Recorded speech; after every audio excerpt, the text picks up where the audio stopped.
अस्सलामु अलैकुम वरहमतुल्लाहि वबरकातुहू। दोस्तों, आज की इस वीडियो में हम आपको एक ऐसी बीवी का वाकया सुनाने वाले हैं जो कई दिन तक अपने शौहर की कब्र पर बैठकर रोती रही। फिर अचानक शौहर अपनी कब्र से बाहर निकला और फिर जो कुछ हुआ उसके बारे में जानकर यकीनन आपके भी रोंगटे खड़े हो जाएंगे। इसीलिए आज की यह वीडियो आप सभी के लिए बहुत ही ज्यादा खास है। आप इस वीडियो को पूरा जरूर देखें और वीडियो को लाइक करने के साथ चैनल को सब्सक्राइब जरूर कर लीजिएगा। दोस्तों, हमारे करीबी गांव में एक साजिद नाम का लड़का रहता था जो कोई खास पढ़ा लिखा हुआ नहीं था और ना ही उसकी कोई खास शक्ल और सूरत थी। इस वजह से कहीं पर भी उसकी शादी नहीं हो रही थी। लेकिन उसकी खूबसूरत कजन थी जिसका नाम जरीना था, जिससे वह दिल ही दिल में बहुत ज्यादा मोहब्बत करने लगा था। एक दिन साजिद ने अपने घर वालों से कह दिया कि मैं अपनी उस कजन के साथ शादी करना चाहता हूँ। इसीलिए फिर साजिद के घर वालों ने इस बात पर जोर दिया तो जरीना ने हाँ कह दिया और दोनों का निकाह हो गया और रुखसती भी हो गई। फिर जब जरीना साजिद के घर पहुंच गई और जब उसके साथ रहने लगी तब उसे यह पता चला कि यह लड़का तो वाकई में एक जाहिल इंसान है। यह देखकर वह सोच में पड़ गई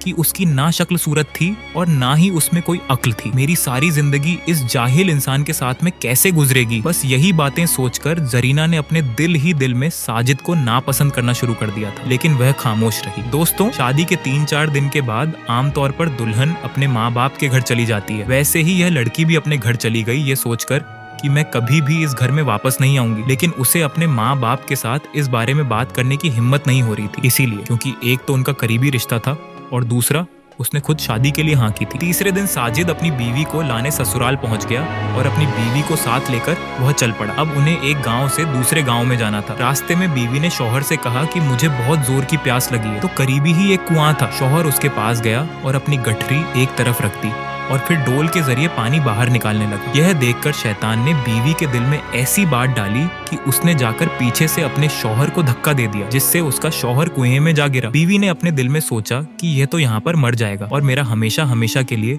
उससे पीछा छूट जाएगा। ऐसी बातें सोचती हुई वह वापस अपने बाप के घर चली गई और उसने जाकर औरतों वाले नखरे करने शुरू कर दिए। वह रोती हुई अपने घर पहुंची। बाप ने जब अपनी बेटी को रोते हुए देखा तो उसने पूछा, बेटी क्या हो गया है? तो उसने बेटी ने बताया कि मेरा शौहर मुझे एक जगह पर बैठाकर पता नहीं कहाँ चला गया था। काफी देर इंतजार करने के बाद भी वह नहीं लौटा, इसीलिए मैं घर वापस आ गई हूँ। तो यह सुनकर बाप ने कहा, वह तो बहुत बड़ा बेवकूफ इंसान है, हमारी बेटी को इस तरह से लावारिस छोड़कर कैसे चला गया? तो प्यारे दोस्तों, यह तो हुई इधर की बात। अब उधर की बात सुनिए। जब उसका शौहर पानी में गिरा तो उसने अपनी जान बचाने के लिए अपने हाथ पांव मारे तो उसका एक हाथ उस रस्सी पर पड़ गया जिसके साथ में वह डोल बंधा हुआ था। उसने उस रस्सी को मजबूती से पकड़ लिया और इस तरह से वह कुएं से बच गया। थोड़ी देर बाद उसने हिम्मत की और आहिस्ता आहिस्ता उस रस्सी के सहारे ऊपर चढ़ता हुआ कुएं से बाहर निकल गया। बाहर आकर वह सोचने लगा कि आखिर मेरी बीवी मेरे साथ ऐसा कैसे कर सकती है, उसने मेरे साथ ऐसा क्यों किया होगा। मगर कोई बात नहीं, मैं दोबारा उसे लेने जाता हूँ, शायद वह बदल जाए। दोस्तों, बस यही बातें सोचकर वह दोबारा अपने ससुराल चला गया। जैसे ही वह ससुराल के घर में दाखिल हुआ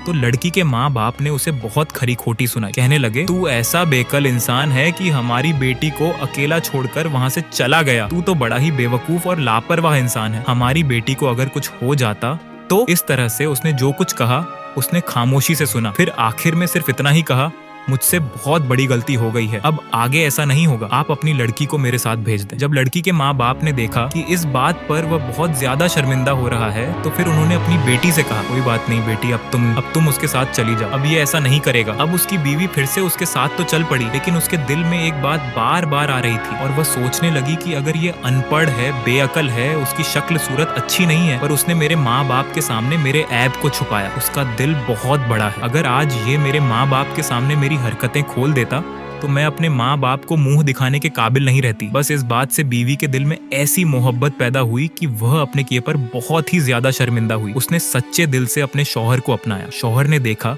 कि उसकी बीवी अपने किए पर बहुत ज्यादा शर्मिंदा है और वाकई में उसमें काफी तब्दीली भी आ गई थी। इसी वजह से फिर अपनी बीवी के सामने उसने यह बात कभी दोबारा नहीं की। खैर, उसके बाद उन दोनों मियां बीवी में बेपनाह मोहब्बत ने जन्म ले लिया और मोहब्बत भी ऐसी कि दोनों एक दूसरे के बगैर सांस भी नहीं लेते थे। फिर ऐसे करते करते कब 5 साल का वक्त गुजर गया कि दोनों को एहसास तक न हुआ। बस अब दोनों की जिंदगी में अगर किसी बात की कमी थी तो वह थी औलाद की कमी। दोनों को नेक औलाद की ख्वाहिश थी, मगर हर कोशिश के बाद अल्लाह तबारक व ताला ने उनको औलाद से नहीं नवाजा। फिर एक दिन अल्लाह तबारक व ताला ने उनकी यह दुआ भी सुन ली। दोनों मियाँ बीवी के लिए वह बेहद ही खुशी का दिन था। जब बीवी को मालूम हुआ कि वह हमल से है तो उसको ऐसा लगा कि जैसे उसकी जिंदगी मुकम्मल हो गई हो।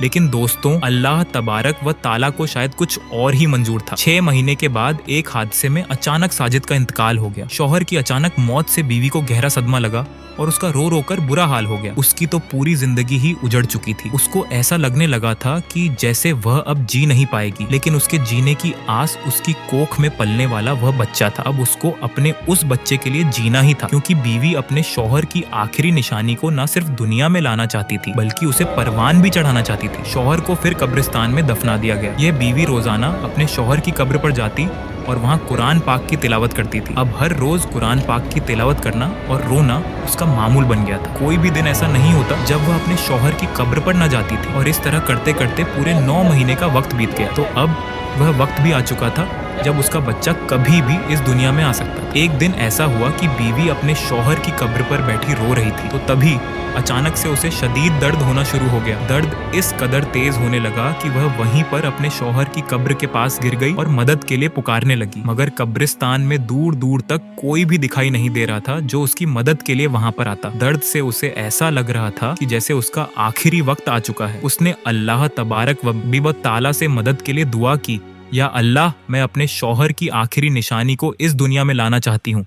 या अल्लाह, तू ही मदद करने वाला है। या अल्लाह, मेरी मदद फरमा। दर्द से तड़पते हुए बीवी को काफी वक्त बीत गया था, मगर वहां पर कोई भी उसकी मदद के लिए नहीं आया था। अब तो दर्द की वजह से उसकी आंखें भी बंद होने लगी थी। उस पर मौत की कैफियत तारी होने लगी थी कि इतने में अचानक से किसी ने पीछे से आकर उसका हाथ थाम लिया। उसने अपनी रोती हुई आंखों से देखा तो उसके होश उड़ गए। उसने देखा कि उसका हाथ थामने वाला कोई और नहीं बल्कि उसका शौहर साजिद ही था, जिसे देखकर वह रोने लगी और कहने लगी, साजिद, आप मुझे माफ कर दें। मैं आपकी आखिरी निशानी दुनिया में लाने से पहले ही शायद दुनिया छोड़कर जा रही हूँ। शौहर ने प्यार से अपनी बीवी के माथे को सहलाया और फिर उसको उठाकर वहाँ से चल पड़ा। फिर जब बीवी को होश आया तो उसने देखा कि वह एक सुनसान जगह पर थी और उसे एक बच्चे के रोने की आवाज सुनाई दे रही थी। वह कुछ भी समझ नहीं पा रही थी। फिर उसने अपने शौहर को जोर जोर से पुकारा तो एक औरत उसके पास आई और कहने लगी, मुबारक हो, अल्लाह तबारक व ताला ने आपको बेटे से नवाजा है। जरीना ने फौरन पूछा, मैं कहाँ हूँ? तो उस औरत ने बताया, तुम बहुत बुरी हालत में थी, तुम्हें मेरे पास एक शख्स छोड़कर गया था। मैं इस गाँव में दाई का काम करती हूँ। अच्छा हुआ ठीक वक्त पर तुम यहाँ पर आ गई, वरना तुम्हारी और तुम्हारे इस बच्चे की जान भी जा सकती थी। जरीना ने पूछा, वह शख्स कौन था? तो औरत ने कहा, उसने मुझे कुछ नहीं बताया,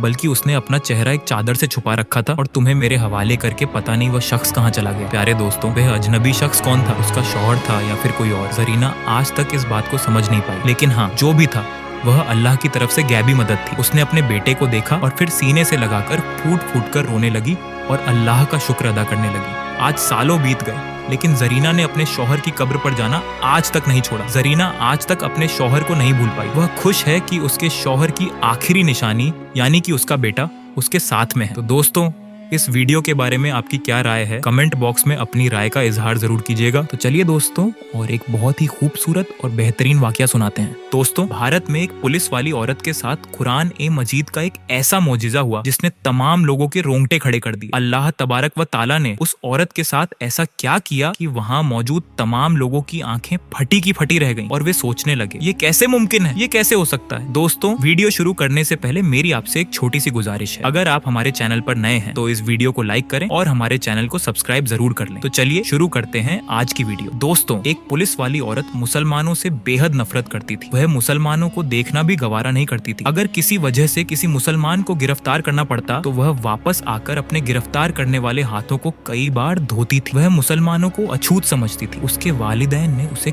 कई बार मुसलमानों से दूर रहने को कहा था। मुसलमानों के खिलाफ उसके दिल में बेहद नफरत थी। कहते हैं कि कोई उसे रोक नहीं सकता। जिस खुशी और तकलीफ को अल्लाह तबारक व ताला ने किसी इंसान की जिंदगी में लिख दिया हो, उसे उस परेशानी से जरूर सामना करना पड़ता है। यही परेशानी इंसान की जिंदगी बदल देती है। फिर इंसान सोचता है कि यही तकलीफें हैं जिन्होंने मुझे जीने का अंदाज सिखाया। ऐसा ही उस हिंदू पुलिस वाली के साथ हुआ जिसे देखने वालों को हैरान और परेशान कर दिया। यह वाकया राजस्थान के जयपुर जिले में पेश आया, जहाँ एक हिंदू औरत पुलिस इंस्पेक्टर के तौर पर अपनी ड्यूटी निभा रही थी। उसका शौहर भारत का एक बहुत बड़ा बिजनेसमैन था। वह मसालों का कारोबार करता था। उसका कारोबार पूरी दुनिया दुनिया में फैला हुआ था। एक दिन वह औरत एक शख्स को चोरी के इल्जाम में पकड़ कर ले आई। वह शख्स बेहद नेक, पाक दामन और अच्छे अखलाक का मालिक था। उसने उस औरत को कुरान ए मजीद का एक टुकड़ा दिया और कहा, अगर तुम्हें किसी भी बीमारी का सामना करना पड़े तो इन अल्फाज को पढ़ना और पानी पर दम करके पी लेना। पुलिस वाली उसकी बातें सुनकर दिल ही दिल में उसे भला बुरा कहने लगी। न चाहते हुए भी उसने उस टुकड़े को अलमारी में रख लिया। वह शख्स पुलिस स्टेशन से चला गया। पुलिस वाली के दिल में ख्याल आया, मैं इसे याद करके आजमाती हूँ और देखती हूँ कि इस शख्स की बात में कितनी सच्चाई है। लिहाजा उसने इंटरनेट की मदद से कुछ ही दिनों में उसे सीख लिया। एक दिन जब उसने इसका तर्जुमा पढ़ा तो उसकी आंखों से आंसू बहने लगे। वह सोचने लगी, ये कितना उम्दा कलाम है जो दिलों को नरम कर देता है। उसे यकीन हो गया कि यकीनन इस सूरत में कोई जादू है। एक दिन उसके छोटे बच्चे को एक खतरनाक जहरीले सांप ने काट लिया। अपने बच्चे की हालत देखकर वह तड़पने लगी। उसे डॉक्टर के पास ले गई तो उन्होंने कहा, जहर पूरे जिस्म में फैल चुका है, लिहाजा तुम्हारे बच्चे के बचने की कोई उम्मीद नहीं है। हम तुम्हारे बच्चे के लिए कुछ नहीं कर सकते, ये कुछ घंटों का मेहमान है। माँ का रो रो कर बुरा हाल हो गया। एक तरफ उसका शौहर पुजारियों से मदद मांग रहा था, उनके सामने गिड़गिड़ा कर रो रहा था और वह औरत बेहद परेशान थी। तब उसे उस शख्स की बात याद आई जिसने कहा था, इस सूरत को किसी बीमारी के लिए पढ़ो या पानी पर दम करके पिलाओ। उसने बताया था कि इस सूरत में हर बीमारी की शिफा है। दोस्तों, अल्लाह तबारक व ताला ने उस औरत को इस्लाम की तरफ लाना चाहता था। अल्लाह ने उसके दिल में इस्लाम के लिए मोहब्बत पैदा करनी थी। जब उसने उस सूरत को पढ़कर सांप के कांटे हुए स्थान पर दम किया तो दम करते ही उसका बच्चा उठकर बैठ गया। वह ऐसा खड़ा हो गया जैसे उसे सांप ने काटा ही ना हो। उसका शौहर यह मामला देखकर उसके पास दौड़ता हुआ आया और बोला, डॉक्टर, हमारे बच्चे को ठीक नहीं कर सके, तुमने ऐसा कौन सा अमल किया कि यह बच्चा ठीक हो गया? उसने कहा, कुछ नहीं, बस एक सूरत है जो हर बीमारी को ठीक कर देती है। मैंने उसे पढ़कर बच्चे पर दम किया और उसे पिलाया। देखो, हमारा बच्चा हमारी आंखों के सामने ठीक हो गया। लेकिन उसका शौहर खुश होने के बजाय नाराज हो गया। गुस्से की हालत में वह भला बुरा कहने लगा। उसे इस्लाम से नफरत थी। बीवी की बातें सुनकर उसे अपनी बीवी से भी नफरत हो गई। उसने कहा, अगर मैंने दोबारा तुम्हारे मुंह से यह सूरत सुनी तो तुम्हें बुरा अंजाम भुगतना पड़ेगा। इस सूरत के मोजिजे को देखकर उस औरत के दिल की दुनिया ही बदल गई। फिर अल्लाह तबारक व ताला ने उसकी किस तरह मदद की, यह भी बड़ा इनाम अफरोज वाकया है। जब उसका शौहर परेशानियों की वजह से चल बसी करने जा रहा था तो वही सांप आया जिसने उसके बच्चे को काटा था। इस बार उस सांप ने उसके शौहर को काट लिया। उसकी वजह से वह शौहर दुनिया से रुखसत हो गया। औरत ने पुलिस की नौकरी को खैर बात कह दिया और अपने शौहर के कारोबार को संभालने लगी। कारोबार का तजुर्बा न होने की वजह से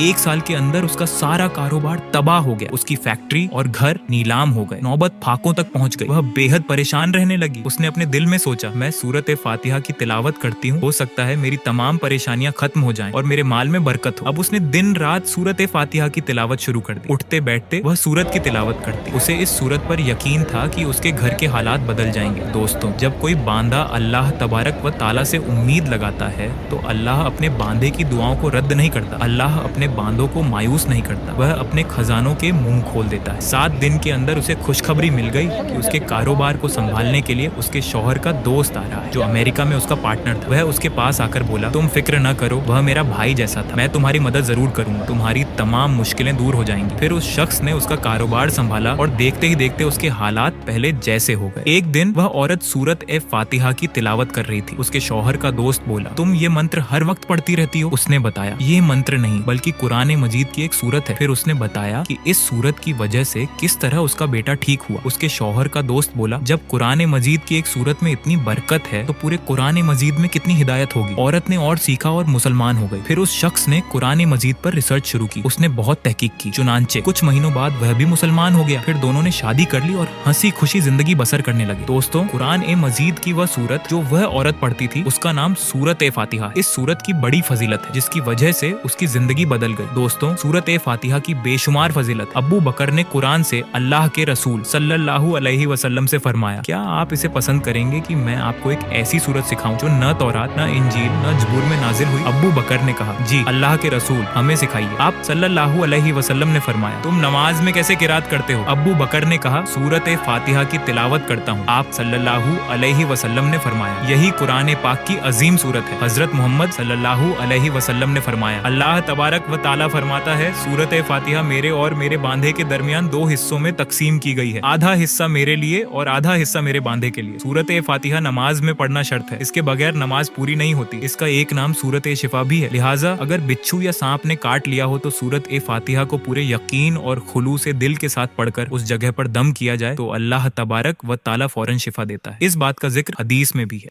तो मेरे प्यारे दोस्तों, ये थी हमारी आज की वीडियो।